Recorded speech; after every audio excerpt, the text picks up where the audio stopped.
ஓம் சாய்ராம். ஜெய் குழந்தையே, நிறைவேற்றி கொடுக்கலன்னு தானே நீ கவலைப்பட்டுக்கிட்டு இருந்த. இதோ தேதியை நான் குறிச்சிட்டேன். நான் சொன்ன இந்த நாளிலேயே உன்னுடைய பிரச்சனைகள் எல்லாம் தீர்ந்து போய் நீ நினைச்ச காரியமும் கைகூடி வரப்போகுது. உன்னுடைய வாழ்க்கையில் இருக்கும் எல்லா துன்பங்களிலிருந்தும் உன்னை காப்பாற்றுறதுக்காக தானே சீரடியிலிருந்து உன்னை தேடி வந்து என்னுடைய நெற்றியையும் தொட சொன்னேன். என் நெற்றியை தொட்ட உன் வாழ்நாளில் இனி எல்லாமே வெற்றிகரமான விஷயங்களாக மட்டும்தான் நடக்கப் போகுது. ஏன்னா இத்தனை நாளாக நீ என்ன நினச்சி வருத்தப்பட்ட? எல்லாருக்கும் நன்மையே நினைக்கிற எனக்கு என் வாழ்க்கையில் ஒரு நன்மை கூட நடக்கவில்லையே என்று தானே கவலை கொண்டிருந்தாய். கடவுளை நம்பாதவங்களும் கடவுளையே கையெடுத்து கும்பிட்டு வணங்காதவங்களும் நல்லா இருக்காங்களே சாயப்பா, நான் மட்டும் உங்களை முழுசாக நம்புகிறேன். எனக்காக எல்லாத்தையும் நீங்கள் செஞ்சு தருவீங்கன்னு பொறுமையாக காத்துக்கிட்டு இருக்கேன். ஆனால் இந்த நம்பிக்கையும் பொறுமையும் தோற்று போயிடுச்சேன்னு நீ வருத்தப்பட்டு வேதனைப்பட்டதால தான் உன்னுடைய கர்ம வினைகளையெல்லாம் தீர்த்து நீ பார்த்துக்கிட்டு இருக்கிறது மாயையான உலகம்னு உனக்கு எடுத்து சொல்கிறதுக்காக உன்னை தேடி வந்திருக்கேன். கடவுளை நம்பாத மனிதர்கள் நல்லா வாழ்றதை போல தெரிஞ்சாலும் உண்மை அது கிடையாது என் செல்லமே. அவர்கள் ஏற்கனவே செஞ்ச பாவம் போதாதுன்னு இப்போ கடவுளையும் மறுத்து பாவத்தை சம்பாதிச்சுக்கிட்டு இருக்காங்க. ஆனால் இத்தனை நாட்களாக என்னையே நம்பி வாழ்ந்து கொண்டிருக்கும் உன்னுடைய வருங்காலம் என்பது வசந்த காலமாக மாறப்போகுது. இத்தனை நாளாக சந்தோஷத்தை எதிர்பார்த்து சங்கடங்களை மட்டுமே அனுபவித்த உன் வாழ்க்கையில் இனி எதுவும் யாரும் உன்னை காயப்படுத்தாத அளவிற்கு உன்னுடைய வேண்டுதல்களையெல்லாம் நான் நிறைவேற்றி உன்னை சந்தோஷமாக வாழ வைக்க போகிறேன். வேலைக்காக காத்திருக்கும் பிள்ளைகளுக்கும் அடுத்த மாதத்தில் ஒரு நல்ல வேலை அமையும். உன் குடும்பத்திலையும் மகிழ்ச்சி பெருக போகுது. குழந்தை பாக்கியம் உண்டாகி எல்லாரும் மன அமைதியோடு மன சந்தோஷத்தோடு வாழ்க்கையை நிறைவாக எதிர்கொள்ளும்படியும் எல்லார் வினைகளையும் தீர்த்து வச்சு எல்லாருடைய வேண்டுதல்களையும் நடத்தி தர்றதுக்காக தான் இந்த சாயப்பா உன்னை தேடி வந்துட்டேன்.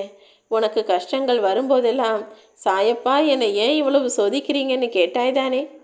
அதுக்காக நீ என் மேலே கோபத்தை கூட பட்டாய்தானே? நான் உன் பக்தியை மட்டும்தான் சோதிச்சனே தவிர உன்னுடைய கஷ்டங்கள் எல்லாமே உன்னுடைய கர்ம வினையால் தான் உனக்கு வந்தது.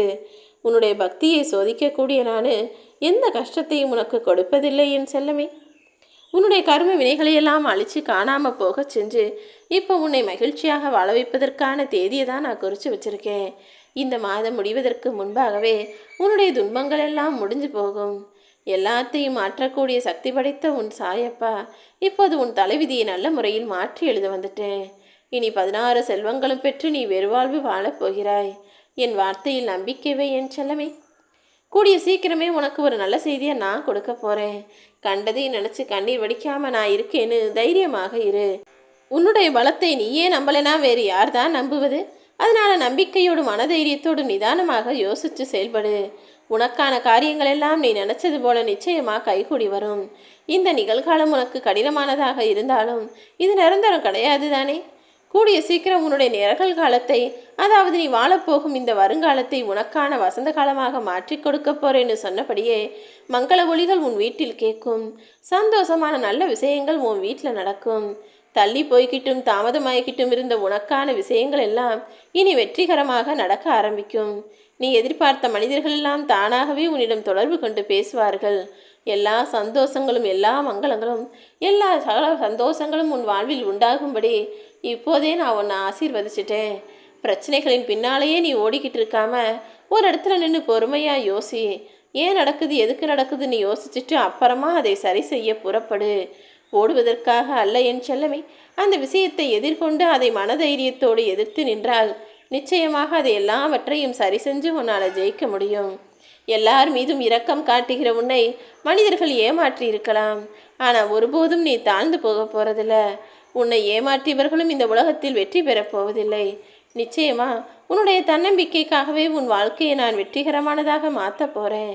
அடுத்தவங்க கையை எதிர்பார்த்து உன் வாழ்க்கையை வாழ நினச்சினா உன் வாழ்க்கையை அங்கேயே பறிபோய்விடும் தானே. குறையோ நிறையோ உனக்கான வாழ்க்கையை நீயே தீர்மானிக்கும் ஆளாக இருந்துவிடு. வாழ்வில் எதுவுமே நிரந்தரமில்லை என்பதை மனசில் நினச்சிக்கோ. சோகம் மகிழ்ச்சின்னு மனிதர்களுடைய வாழ்க்கையில் எல்லாம் மாறி மாறி வரத்தான் செய்யும். சோகம் வந்தாலும் சோர்ந்து போக வேண்டாம், மகிழ்ச்சி வந்தாலும் அதிகமாக ஆடி போக வேண்டாம். எல்லாத்தையுமே ஒரே மாதிரி எடுத்துக்க பழகு. உன் வாழ்க்கையில் மகிழ்ச்சி வர்றதுக்கு உன் சாயப்பா நான் உனக்கு துணையாக இருப்பேன். யாரையும் ஏமாற்றும் எண்ணம் உனக்கு வேண்டாமேன் செல்லமே. உன் கூட பழகிற உறவாக இருந்தாலும் சரி, நட்பாக இருந்தாலும் சரி, அவங்க கிட்ட உண்மையாக பழகு. உன்னுடைய நல்ல குணத்துக்காகவே நிச்சயமாக நீ ஜெயித்தே தீருவாய்.